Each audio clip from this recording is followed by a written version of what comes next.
Since the 1400s, people have looked for ways to protect themselves against infectious diseases, from the practice of variolation in the 15th century to today's mRNA vaccines. Immunization has a long history. A World Immunization Week, which is celebrated in the last week of April, is intended to raise awareness and promote the use of vaccines to protect people and their communities. The theme for this year is Long Life for All, which aims to unify people around the idea that vaccines make it possible for us to follow our dreams, protect our loved ones, and live a long, healthy life. In Nigeria, health experts are urging the government to build strong political commitment to immunization and other primary healthcare interventions by increasing domestic government investment in health to at least 15% of the total budget. But how can this be done? Well, let's turn to Innocent Ifedilichukwu, who is the Advocacy Campaign and Policy Manager of Save the Children International. And I'm also joined by Chika Offor, who is the Chief Executive Officer of Vaccine Network for Disease Control. Thank you so much for joining us on the show today. Thank you. I'd like to begin with you, Save the Children. The idea of vaccines have had a long, big, huge conversation, if you like, since the advent of COVID-19. Some people, are probably hearing about vaccinations and the need for them for the first time. But let's break it down from the perspective of what immunization is. So what is immunization and why is it important? Yeah, immunization is very important because it saves life, not only for the family, but also for other members of the community. And so we are encouraging women and their families to present their children for vaccination. In fact, it starts from the time the woman is pregnant. She's supposed to attend the antenatal, so where she will get the necessary vaccinations, and that's where it starts. And then she will also deliver at facility by the skilled health workers. And so during antenatal, she will be encouraged, she will be educated on what vaccines that are important and necessary for her children. So it is important to mention also that when a woman delivers at facility, the tendency for her to come back and present these babies for vaccination is key. So we are promoting that women should deliver at facilities so that that opportunity for their children to be vaccinated will also be there. Thank you, Innocent. In other words, so that we'll not have missed vaccinations. And I see you nodding a lot, Chika, so let me come to you. Why do healthy people need vaccines, and what is immunization in your own perspective? Healthy people need vaccines so that they don't fall sick. So vaccination is a preventive strategy. So if you don't want to have, now we have malaria vaccine coming up. So if you don't want to have malaria, then you take the vaccine. So you don't want a situation where you have the disease, then you take a curative approach. So vaccines prevent you from getting the disease. So for me, immunization is a very critical point, because for babies, you start from when a child is born, you start with BCG to when a child is born. There are a series of vaccines that the child takes to make sure that the child turns out well. And then it doesn't end there. Now we also have adult vaccines now. So like the mothers, like Ekene said, the mothers need some vaccines that they will take as well. Then you even have vaccines that even the elderly and young people can take, The case in point being the COVID-19 vaccine, for instance, So I believe in vaccines because smallpox is history today because of vaccines. Polio is eradicated, while poliovirus is eradicated today because of what? Vaccines. Vaccines is a miracle. A miracle. That's interesting. Well, looking at the theme for the observance for the year, it's Long Life for All. This basically for me highlights the importance of vaccination and why they should be taken. But with all the glowing things you have said, you both said about vaccinations and vaccines, why do you think people are still skeptical about vaccines, and why there's so much controversies when it comes to vaccines? Let me go back to Innocent. Yeah, a lot of work need to be done in the area of awareness. Most community people don't truly understand what all of this mean, and there's a lot of misinformation coming from so many people because they don't understand. And so it is important that as health workers, as specialists, we need to constantly communicate, build the capacity of people, create this awareness, let people understand that vaccine helps them to build their immune system so that they can withstand a lot of preventable deaths. There are so many deaths that are not necessary, you know, but because people are not taking up this vaccine, and then they die, you know. So that's why several communities don't understand what it means. And so we are reaching out to every community, especially the gatekeepers at that level, to get them to understand what they need to do. They have a very big role to play, you know, when it comes to vaccination and immunization at that level. Thank you. We'll talk about the challenges you face as an advocate for vaccine uptake, but Chika, it's interesting he mentioned caregivers and health workers, and that brings me to COVID-19 pandemic, because it's very recent. We can all relate to it. We've seen even healthcare workers say, you know, they have problems. They're skeptical about vaccinations because of safety. For you, what are the big safety issues around vaccines that we need to talk about and deal with? Okay, so vaccinations sometimes have what we call adverse event following immunization. So what it means invariably is that when I took the COVID-19 vaccines, for instance, I had a little fever. Oh, I broke down. Exactly. So sometimes when you see someone who is healthy go into a facility and fall sick, apparently, you become skeptical if you don't have the full information. Because vaccination in itself, the strategy of vaccination is that you are okay and you're taking medicine.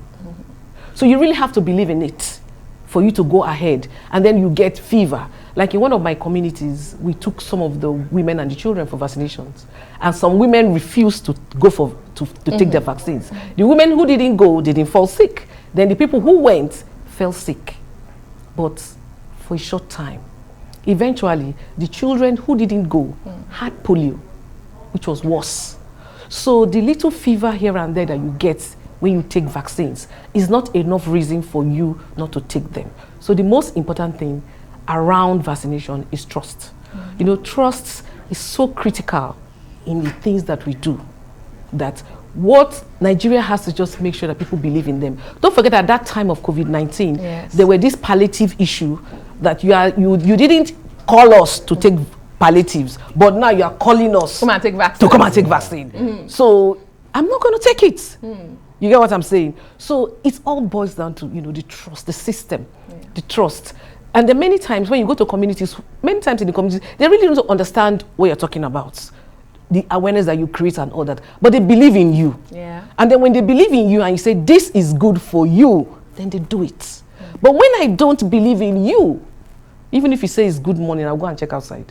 To be sure that it's the morning. To go and be sure that it's morning. Chika, you are also dubbed Mama Vaccine. You want to tell us very quickly how that story came about? And you've been talking about communities, but for those watching, they're wondering, why should you mention communities so much? Yes, because I work in communities. I love community work. You know, the policies and plans and programs are at the national level. The implementation is at the community level. So after going for the meetings at the national level, we see how the implementation of those policies pan out at the community level. So that is where you see the true story of what is happening. You hear and sense what people are saying. And then this is where, like one of the communities where I've adopted, our approach is adoption of communities. You know, children used to die, like 100 children every year like that in the community. And then by the time they started taking vaccination, it took us a long time to make them trust us. We had to pay for some school fees, we had to do borehole in the community, and based on all that relationship, they trusted us and we started taking their children for vaccination.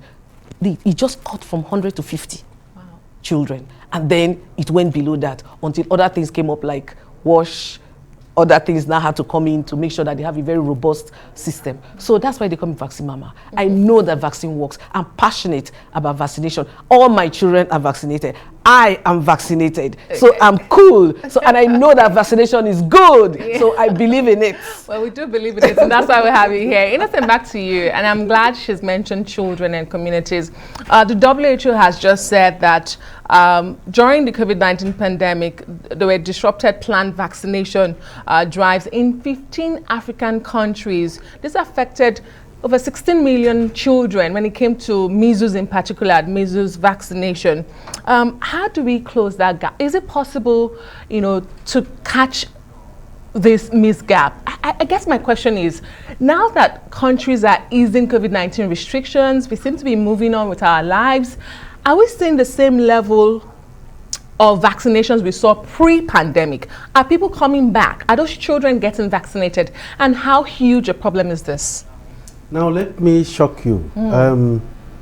Gavi also said that our problem in Nigeria has been compounded following various attacks in various communities. So health workers are not able to do some of the outreach programs. So it's not just COVID-19 pandemic, we have security as well. Yes. Security Yes, issues. so these services are not even happening in the communities. So I am afraid, as a Nigerian, about what we will face in the near future. And so government need to step up their game. Civil society organizations need to step up their game. The traditional leaders, the churches, the religious leaders, everybody need to step up their game because we need to meet the demands of the zero-dose children. These are individuals, zero-dose children are individuals that have never taken any form of vaccine. And there are many in our communities, many in our rural areas, and they're there, they are living. So imagine the challenge they will face, in the near future. So we need to do something, and the time is now. I need to do it fast. Chika, besides COVID-19 pandemic, which is just very recent, 2 years, and the security he's talked about, what other challenges or hurdles do we have as a country, Nigeria, to vaccinate our children? Yes, so for vaccination, you actually, sometimes there are simple things that cause this problem, and it's, you forget. You have to visit the PHC at least 5 times. We call it the hand. Okay. After your first interaction, 5 times. And sometimes people forget to go for vaccination, as simple as that, which is why some organizations have developed different kinds of reminders to make people go for vaccine. So that's one. Then secondly, like what he said, security issues. The health workers should not die because they're going to vaccinate people, So, and for me, there's an approach that right now the government in the FCT, for instance, they have the integrated approach that they're using now. So that means that if one visits to the PHC, you can do many things. Okay. So if a father takes his wife and child and everything to the primary healthcare center, in that visit, the mother can take her own vaccine, check her reproductive issues, health issues, the children take the vaccine, the father takes the COVID-19 vaccine. And then so that once you catch them once, you do all the vaccines together. It's an integrated approach. Unlike in those days where you can go to the health center and they will say, today we are giving BCG, we're not giving again until. So that approach is a good one. And it's linked into another approach called the whole family approach, where every member of the family can leave their house and go to the primary healthcare center. In that one single visit, everybody is sorted. Okay. In that one single visit. So that one helps to catch the missed opportunities. Then somebody also said, we're talking about another one for those places where you have security issues. People are talking about drones, having to use drones and all that. But I said, it's a good idea. It's a technology kind of idea, and it's beautiful. However, when they're taking the drones, sending drones to carry vaccines to communities that are hard to reach, they probably will have people, they'll have community health workers and all those in those places. Okay. They should also have the drones to carry food there too. So that if you're using drones to carry vaccines there, and I'm hungry, I'm not going to take your vaccine. So as you're taking the drones to carry vaccines there, please let the drones also bring the food, the incentive. I like that. But We'll talk about this incentives, and we are talking about awareness for vaccines. But before then, when you talk about the approaches, I remember when I was younger in school, we used to have this nurses in their green jackets with their vaccine boxes, you know, come around to inject us, you know, and we'll get back home with those swollen arms and report to our parents we've been vaccinated. Do we still have that? And is that one approach we can deploy, especially when we look at even the uptake in the COVID-19 vaccine this time around? What do you guys think? Is that still on? Yes, it is still ongoing. It is still ongoing, and the health workers are doing their best. But however, the health workers we have are not sufficient. They are not enough. That's another challenge. Yes, they are not enough. The cold chain equipment, you know, to ensure that the potency of these vaccines are intact, the cold box, which you use in moving the vaccines around, now we don't have light in most of our facilities. So the cold chain equipment are collapsing. They need to be fixed. The cold box, where you put ice block and all of that to be able to move the vaccine around, are not is when you have light that you have ice block to be able to do that. You see, there is a whole chain of challenges that exist, you know, which we need the everybody, you know, to participate. And that's why I talked about what government needs to do. You know, you mentioned the 15% Abuja declaration. Yes. Okay. That's, we are still playing around it. We still need to get there, because that's the commitment we made as a country. The health budget. Yes, for health budget. Because when we have that, when we budget up to that amount and we are able to release, I am emphasizing on release because it's not about allocating the 15%. You need to take a step further, release it, and ensure that those monies are utilized for what they are supposed to be used for. Train health workers. Let me even start from production. Get them in good number. Distribute them, you know, the way they are supposed to be distributed. Get equipment at various levels, and then so that when they get there, they will be able to work. They get frustrated when they get to communities and facilities, equipment are not there. You know, of course, you will understand what that means. You know, one thing about the conversation we're having is that we understand the challenges, but we're also preferring the solutions, which is good. But there's one more thing I'd like to ask you, because you have first-hand information. It's good to create the awareness we are creating now, but it's another thing to have the vaccines available. For a country like Nigeria that is heavily dependent on imported vaccines and donor agencies that I am very aware of, how much of a challenge is this? And if you look at the theme for the year that says long life for all, can we ensure long life for all if we do not produce vaccines? Chika? Yes. Local vaccine production. Yes. That's the direction that everybody is going now. It is necessary, because when you compare, like in Nigeria, for instance, we have crude oil and the price of crude oil has gone up. But at the same time, the price of petrol and all those other things that come out of the crude oil have also gone up. So when Nigeria sells crude oil expensive, you still buy the other products expensive. So really there's no gain. And that is how it is also for the vaccines. In the end, it is important that Nigeria produces their own vaccines. It is not like it is new to us. Nigeria used to produce yellow fever vaccine at a time. You know, I was just talking to Professor Nasidi, and he mentioned to me that there was a time that the potency of our yellow fever vaccine was even higher than anyone in the world. It was 98% efficacy of vaccine. So which means that we've been there before. So it's like we are not new wives, we are old wives in that business. So it's something that we should do. We should make the effort to do it. A lot of things in Nigeria are collapsing because the drive, the push to do those things seems to be, and then the government is not passing the right policies and all that. But if we have done it before, then we can do it again. Yes, and we cannot end this conversation without talking about one of the big conversations we've also had with the advent of COVID-19. People seem to have this general knowledge and idea that if I have a vaccine, then it's the silver bullet. I shouldn't have the disease of the virus again. So I mean, what's the point in taking the vaccine if I see people still getting breakthrough infections, that is, people getting vaccinated and still getting infected with the disease they're trying to prevent? Innocent, with you first. Yes, you know, at the beginning I said that it is not enough for an individual to vaccinate him or herself.